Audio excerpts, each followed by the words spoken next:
今天又解锁了一个糯米粉的新吃法，软糯筋道不粘牙，比驴打滚还香。做法呢非常简单，赶快一起来做吧。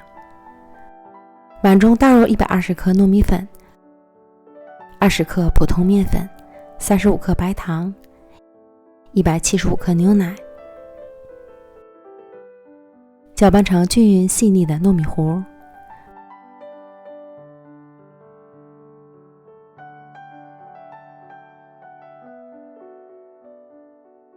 模具里铺好油脂，方便脱模。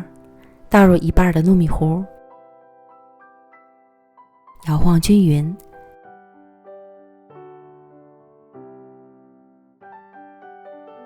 上锅蒸熟，水烧开后蒸8分钟。接着在剩下的糯米糊里加入1.5克抹茶粉，搅拌均匀。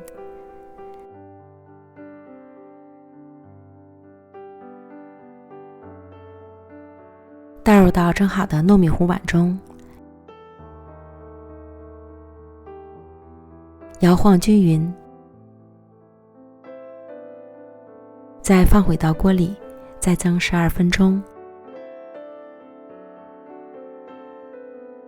蒸熟后取出来放凉，脱模之后放到油纸上面，从底至上卷起。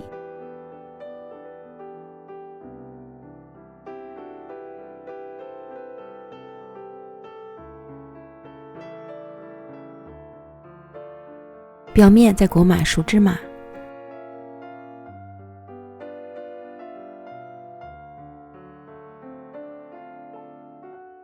搓一搓，使芝麻粘得更牢固。最后再分割成小段，美味极成。切的时候可以在刀上裹上保鲜膜，这样能很好的防粘，切面也会很整齐。小清新的抹茶糯米卷，软软糯糯，吃起来筋道不粘牙，抹茶香气十足，冷藏之后再吃，口感会更好。喜欢的朋友就赶快试试吧。